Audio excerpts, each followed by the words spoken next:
السلام علیکم پیارے دوستو، امید ہے اپنے رب ذوالجلال سے کہ آپ سب خیر خیریت سے ہوں گے۔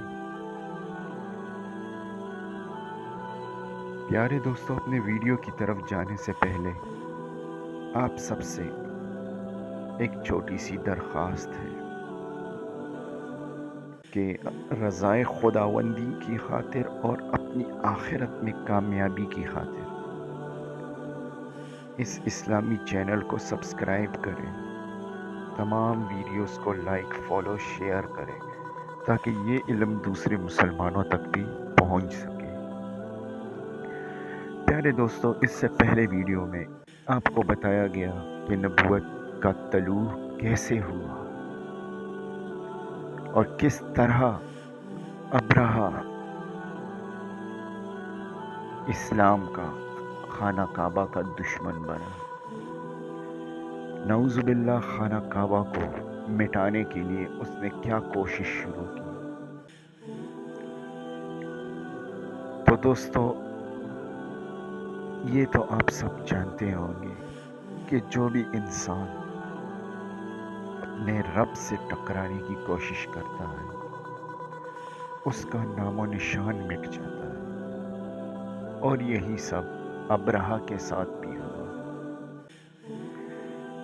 تو چلے دوستو، چلتے ہیں اپنی ویڈیو کی طرف جس کا عنوان ہے ابرہہ کا انجام۔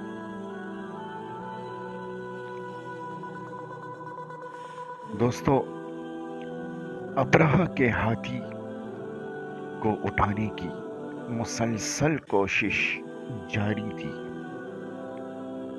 کہ اچانک سمندر کی طرف سے ان کی طرف اللہ تعالیٰ نے ابابیلوں کو بھیج دیا۔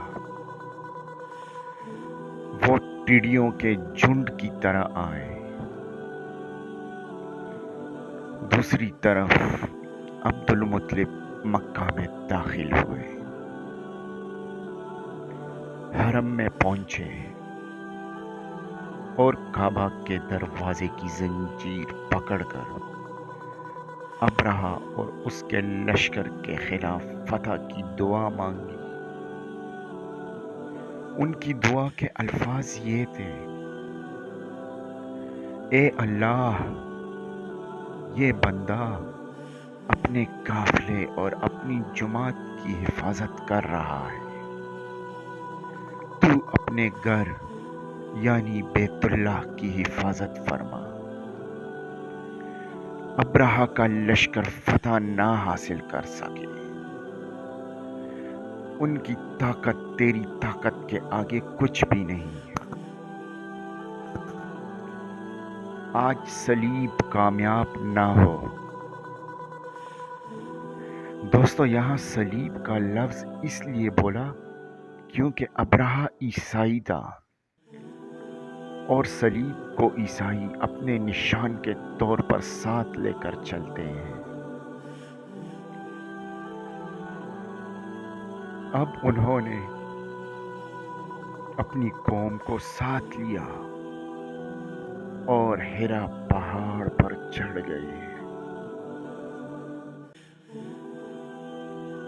کیونکہ ان کا خیال تھا وہ ابرہہ کا مقابلہ نہیں کر سکیں گے۔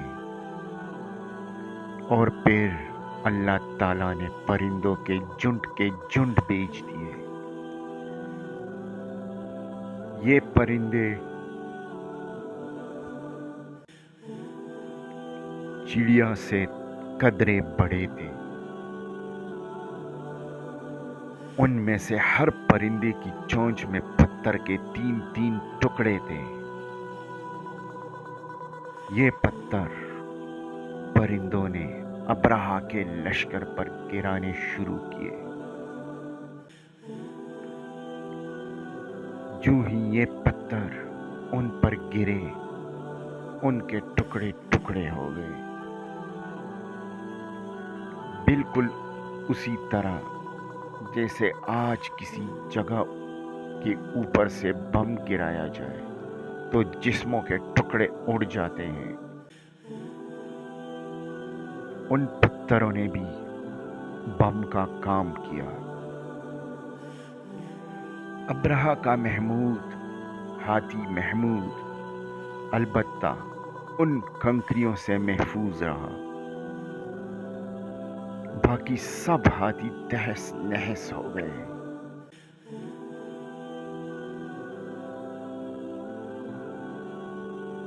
یہ ہاتھی 13 تعداد میں تھے، سب کے سب گائے ہوئے نحوست کے مانند ہو گئے، جیسا کہ سورہ فیل میں آتا ہے۔ ابرہہ اور اس کے کچھ ساتھی تباہی کا یہ منظر دیکھ کر بری طرح جھلس کر بھاگے، لیکن پرندوں نے ان کو بھی نہ چھوڑا۔ ابرہہ کے بارے میں طبقات میں لکھا ہے کہ اس کے جسم کا ایک ایک عضو یعنی حصہ الگ ہو کر گرتا چلا گیا، یعنی وہ بھاگ رہا تھا اور اس کے جسم کا ایک ایک حصہ الگ ہو کر گر رہا تھا۔ دوسری طرف عبد المطلب اس انتظار میں تھے کہ کب حملہ ہوتا ہے، لیکن حملہ آور جب مکہ میں داخل نہ ہوئے تو وہ حالات معلوم کرنے کے لیے نیچے اترے، مکہ سے باہر نکلے۔ تب انہوں نے دیکھا سارا لشکر تباہ ہو چکا ہے، خوب مال غنیمت ان کے ہاتھ لگا، بے شمار سامان ہاتھ آیا، مال میں سونا چاندی بھی بے تحاشا تھا۔ لشکر میں سے کچھ لوگ ایسے بھی تھے جو واپس نہیں بھاگے تھے، یہ مکہ میں رہ گئے تھے۔ ان میں ابرہہ کے ہاتھی کا محاوت بھی تھا، جو محمود کے آگے لانے میں ناکام رہا تھا۔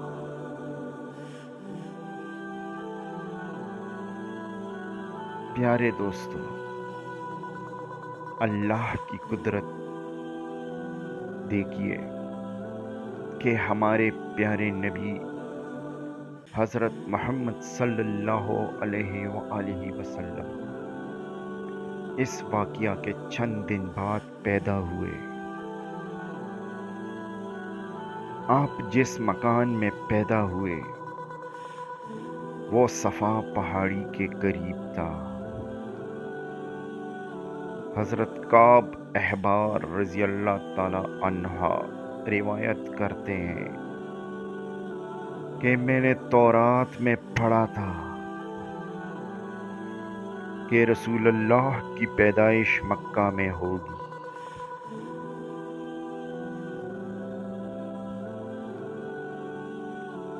کعب پہلے یہودی تھے، اس لیے تورات پڑھا کرتے تھے۔ دنیا میں آتے ہی حضور اکرم صلی اللہ علیہ وآلہ وسلم روئے۔ حضرت عبد الرحمن بن عوف کی والدہ کہتی ہیں کہ جب حضرت آمنہ کے ہاں ولادت ہوئی تو میں وہاں موجود تھی۔ آپ صلی اللہ علیہ وآلہ وسلم میرے ہاتھوں میں آئے۔ یہ غالباً دایا تھی، ان کا نام شفا تھا۔ وہ فرماتی ہیں جب آپ میرے ہاتھوں میں آئے تو روئے۔ آپ کے دادا عبد المطلب کو آپ کی ولادت کی اطلاع دی گئی۔ وہ اس وقت خانہ کعبہ کا طواف کر رہے تھے۔ اطلاع ملنے پر گھر آئے بچے کو گود میں لیا، اس وقت آپ کی والدہ نے ان سے کہا،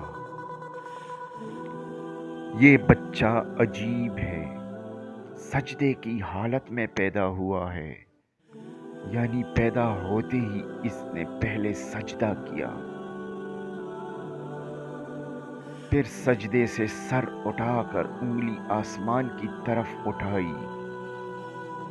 عبد المطلب نے آپ کو دیکھا، اس کے بعد آپ کو کعبہ میں لے آئے، آپ کو گود میں لیے رہے اور طواف کرتے رہے، پھر واپس لا کر حضرت آمنہ کو دے دیا۔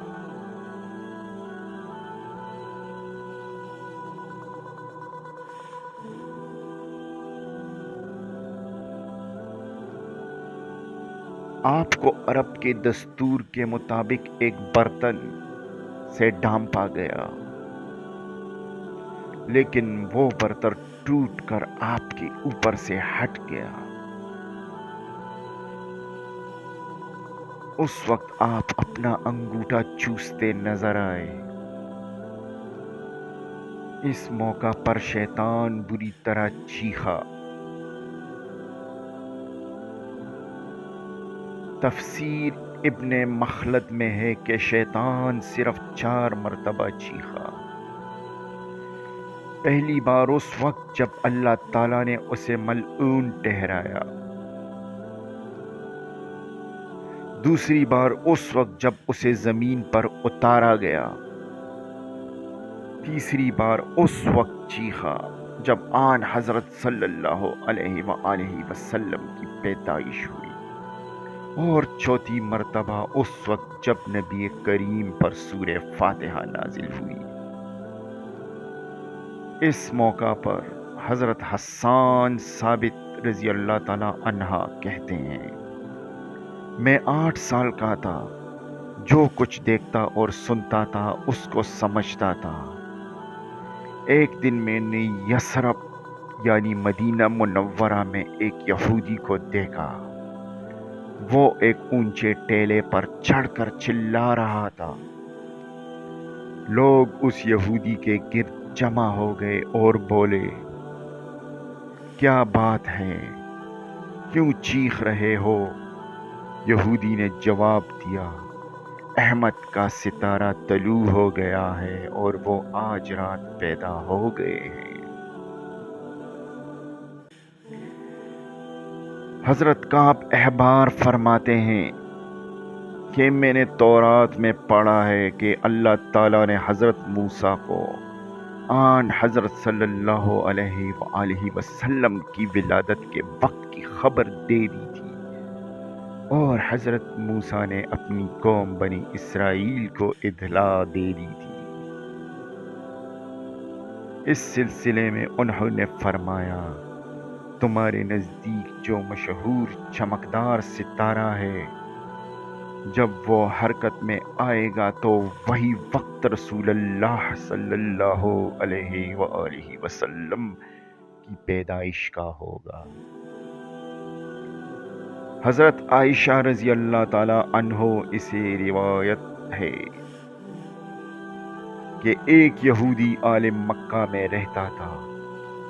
جب وہ رات آئی جس میں آپ صلی اللہ علیہ وآلہ وسلم پیدا ہوئے، تو وہ قریش کی ایک مجلس میں بیٹھا تھا۔ اس نے کہا، کیا تمہارے ہاں آج کوئی بچہ پیدا ہوا ہے؟ لوگوں نے کہا، ہمیں تو معلوم نہیں۔ اس پر یہودی نے کہا، میں جو کچھ کہتا ہوں اسے اچھی طرح سن لو۔ آج اسے امت کا آخری نبی پیدا ہونے والا ہے، اور قریش کے لوگوں وہ تم میں سے ہے، یعنی وہ قریشی ہے۔ اس بچے کی ایک علامت یہ ہے کہ وہ 2 دن 2 رات تک دودھ نہیں پیے گا۔ ان باتوں کا ذکر اس کی نبوت کی علامات کے طور پر پرانی کتب میں موجود ہے۔